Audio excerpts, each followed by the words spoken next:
คำนั้นต่อไปจะได้กล่าวคำเมตตาของเจดีย์ทรายที่พักเจ้าน้อยถูกใจทำถวายเป็นทานเป็นพุทธบูชาในวันพยาวันวันนี้นะครับนะโมตัสสะภะคะวะโตอะระหะโตสัมมาสัมพุทธัสสะนะโมตัสสะภะคะวะโตอะระหะโตสัมมาสัมพุทธัสสะนะโมตัสสะภะคะวะโตอะระหะโตสัมมาสัมพุทธัสสะโยสันนิสิโนวัลลาโพธิมูลเลมาลังสาเสนังมหันติวิจโยสัมโพธิมากันจิงวาอานันตัญญาโนโยโลกุตโมตังปานามามิพุทธัง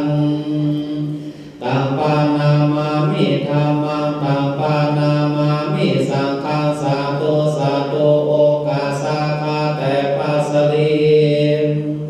สัพพัญโยปาโพธาเจ้าและพระแก้วเจ้านางสามปาการอาจารย์ในวันนี้ก็หากเป็นวันดี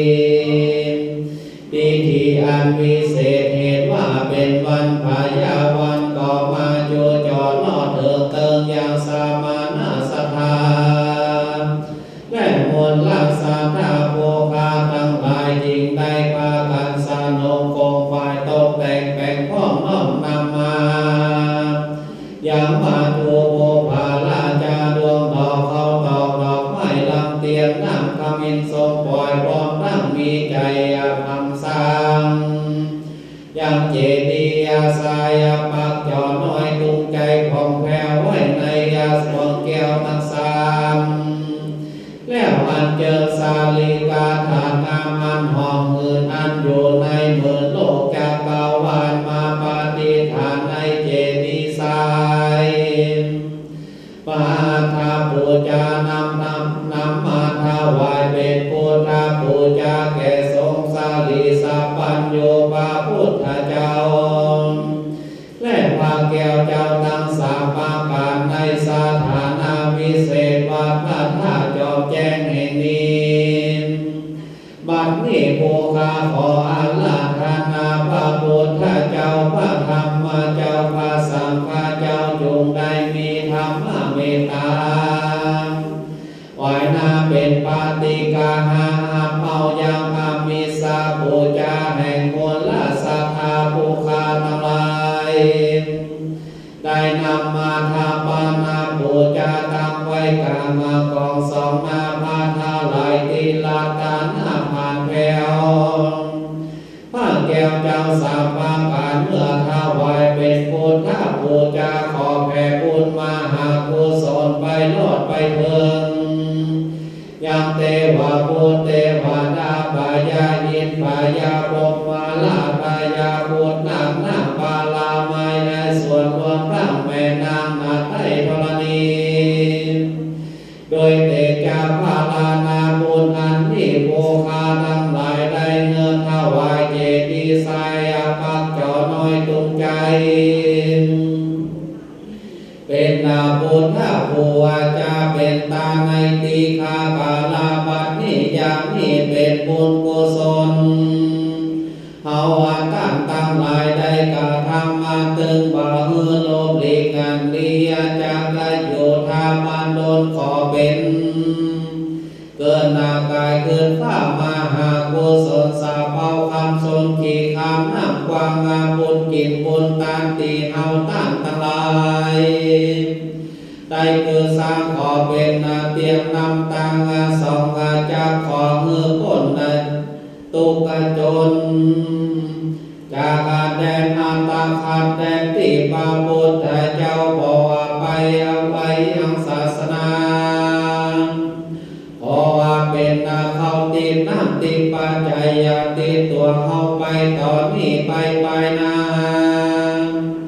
ขอว่าเป็นหอปีมันอยู่ท่าตามปาท่านาไว้ควบจงเฮือโภคาตั้งหลายได้อยู่ดีมีสุขเฮือลอดพ้นนาเสยังสัพพะตุกาสัพพะโลกาสัพพะปายาสัพพะโค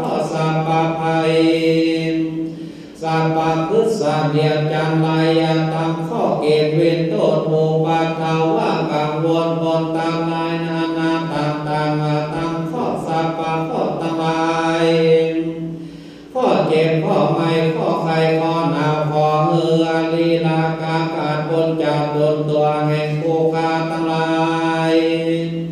เมื่อนั้นน้ำกินกาดน้ำตกจากใบบัวใบบอนแต่เดิมและขอมือภูคาตั้งหลายประกอบไปโดยโจกปีโจกเดือนโจกวันโจกยามอายุปีอายุเดือนอายุวันอายุยามเข้าของเงินคำสุขกายสุขใจขออย่าได้มีคนนาคองมามองใจขอมือเพื่อเพลินในขันธ์ท่าสันดานแห่งภูคาตั้งหลายจูคนและนำเอาตัวตนนำไปอยู่กับจูปาพุทธศาสนาแห่งพระศาสดิสัพพัญญูปาพุทธเจ้าตาลาต่อเต้าหาปันภาวาสาหือได้ไหวนาเขาอาหาอามาตามหาเนรบาน